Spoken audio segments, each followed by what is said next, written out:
అదే RTV app వార్తల్ని క్షణాల్లో చదివే అవకాశం ఉంటుంది. ఒక న్యూస్ పేపర్, ఒక టెలివిజన్ ఛానల్ మీ చేతుల్లో ఎప్పుడూ ఉంటాయి.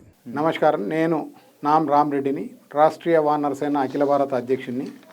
మా యొక్క రాష్ట్రీయ వానర సేన అనే organization film Nagar 403 survey number 403 Shaikpet Mandal Ramanaidu studio కింద ఉన్నటువంటి మొత్తం 14 ఎకరాల 18 గుంటలు 14 ఎకరాల 18 గుంటలను ఈ 10 ఎకరాలను 2013లో ఈ యాక్షన్ ద్వారా, ఎందుకంటే ఈ యాక్షన్ ద్వారా కిరణ్ కుమార్ రెడ్డి గారు ప్రభుత్వం ఉన్నప్పుడు ఈ 4 ఎకరాల 18 గుంటలు ఎందుకు ఇవ్వకుండా 10 ఎకరాలు ఆక్షన్ పెట్టి రెడ్ ఫోర్ట్ అక్బర్ ప్రాపర్టీస్కు ఇవ్వడం జరిగింది. ఎందుకంటే అంతకుముందు 2007లో వాళ్ళు గవర్నమెంట్కు రాజీవ్ గృహకల్ప కోసం ఏదో ల్యాండ్స్ 300 ఎకరాల ల్యాండ్స్ 1381 జీవో ప్రకారం ఇస్తామని చెప్పి ఇచ్చిన తర్వాత అది కాదు, అది ఎవరో కోర్టుకు వెళ్తే రద్దు అయింది. హౌసింగ్ బోర్డు ల్యాండ్స్ ఇస్తందుకు వీలు లేదన్నాక ప్రైవేట్ ప్రాపర్టీ, ప్రైవేట్ వాళ్ళకు వ్యక్తులకు అది క్యాన్సిల్ అయిన తర్వాత వాళ్ళు కోర్టుకు వెళ్తే అమౌంట్ కట్టిందని ఇవ్వమంటే కోర్టు డైరెక్షన్ ప్రకారం ఆక్షన్ పెట్టాడు.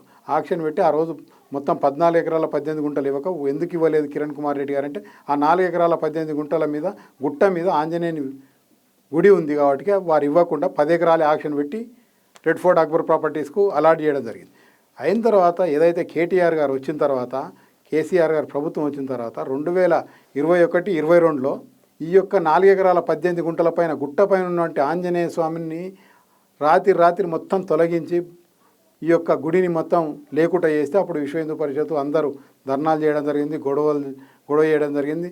తర్వాత వారు 2000 గజాలు ఇస్తా, 1000 గజాలు ఇస్తా అని చాలాసార్లు చెప్పడం జరిగింది. దాంట్లో శివస్వామి గారు వీరు అందరూ ఇన్వాల్వ్ అయిన తర్వాత మేము ఏదైతే 1381 జీవో ప్రకారం వాళ్ళకి ఇవ్వాలని, మాకు గవర్నమెంట్ ల్యాండ్స్ ప్రొటెక్షన్ కోసం దేవాలయం ఏడైనా గుట్ట మీద ఉంటుంది. దేవాలయం ఎండోన్మెంట్స్లో రిజిస్టర్ అయినా రిజిస్టర్ కాకపోయినా ప్రభుత్వ భూమిలో గుట్ట మీద ఉంటే ఆ గుట్ట మొత్తం కూడా దేవాలయానికి సంబంధించింది. అయిన తర్వాత ఈ రంజిత్ రెడ్డి గారు గుడిని కూలగొట్టి అయిన తర్వాత ఆడ మినిమం ఏంటంటే 2013లో ఈ యాక్షన్ పెడితే 2022 రంజిత్ రెడ్డి గారి గురించి చెప్పారు మీరు. 2021-22 సంవత్సరంలో ఈ ఏ సంస్థలకు ఈ ల్యాండ్ కేటాయించారని చెప్తున్నారు మీరు? ఎంత ల్యాండ్? 2000 మొత్తం 4 మొదలు 10 ఎకరాలు 2013లో అయిపోయింది. 2021-22లో 4 ఎకరాల 18 గుంటలు ఎవరికి ఇచ్చారు? ఇది Red Fort Akbar Properties DSR బిల్డర్స్కు. దాంట్లో రంజిత్ రెడ్డి గారు ఇది అయిన తర్వాత ఇక్కడ ఉల్లంఘన ఏం జరిగిందంటే, ఒకటి టెంపుల్ కూలగొట్టడం, టెంపుల్ ల్యాండ్ను తీసుకోవడం ఒకటి. రెండేందంటే 2013లో 10 ఎకరాల ఈ యాక్షన్ చేస్తే 2022లో రేట్ ఏముంటుంది, 2013 ఏం రేట్ ఉంటుంది, 2020 అదే ఈ యాక్షన్ రేటుకు 2022లో ల్యాండ్ హ్యాండ్ ఓవర్ ఇచ్చిర్రు. ఏది ఆ రేటు కాడికి అంటే ఆ రేటు కాడికి ఇవ్వడానికి వీలు లేదు. ఒకవేళ ఇచ్చినా ఇప్పుడు ఏదైతుందో ఆక్షన్ పెట్టి ఇవ్వాలి. అయిన తర్వాత మాకు ఆక్షన్ పెట్టి ఇవ్వాలని మేము కోరతలేము. మా దేవాలయం ఉన్నది ఆ 4 ఎకరాల 18 గుంటలు ఏదైతుందో ఆ గుట్ట మొత్తం దేవాలయానికే ఉండాలి. గుడిని కూలగొట్టిన వాళ్ళ మీద చర్యలు తీసుకోవాలి. వాళ్ళ మీద మేము ఆల్రెడీ కంప్లైంట్ ఇచ్చినాం, విశ్వ హిందూ పరిషత్ కంప్లైంట్ ఇవ్వడం జరిగింది. మేము కూడా ఇచ్చినాం. జూబ్లీహిల్స్ పోలీస్ స్టేషన్లో జీడీ ఎంట్రీ చేసి ఇప్పటివరకు ఎఫ్ఐఆర్ చేయలేదు. దాని మీద కూడా డబ్ల్యూపీ చేసినాం. ఇప్పుడు లోయర్ కోర్టులో మేము ప్రైవేట్ కంప్లైంట్ పెట్టి ఆ ప్రైవేట్ కేసు కూడా వేయదలుచుకున్నాం, కేసు బుక్ చేయమని.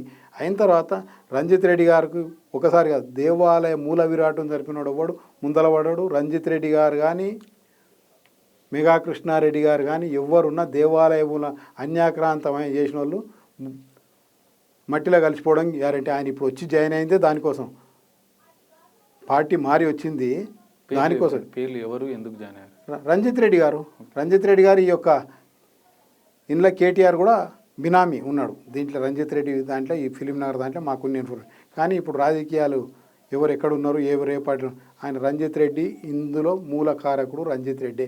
ఆయన యాక్సెప్ట్ చేసిన వీడియో కూడా ఉంది, మేము తీసుకున్నాం. మీరు పోరాటం చేస్తున్నారు దీనిపైన, దేవాలయాల పరిరక్షణ కోసం.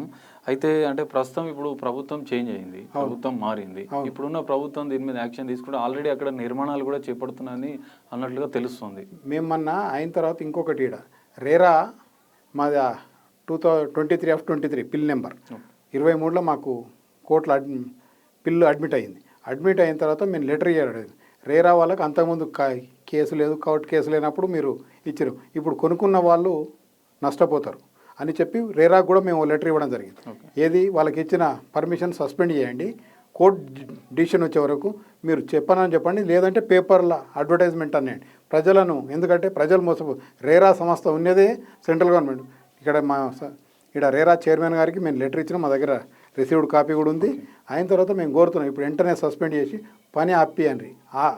ఆపేదో ఆపకపోతే కోర్టు చూసుకుంటుంది, కానీ మీరు మాత్రం పర్మిషన్ను సస్పెండ్ చేయండి. క్యాన్సిల్ చేస్తుంది కదా, సస్పెండ్ చేయండి. ఎందుకంటే జడ్జిమెంట్ వచ్చే వరకు, జడ్జిమెంట్ వీళ్ళకి అగెనెస్ట్ వచ్చిందనుకో ఆ రోజు కొనుక్కున్న వాళ్ళు బాధ్యులు అవుతారు, కొనుక్కున్న వాళ్ళు నష్టపోతారు.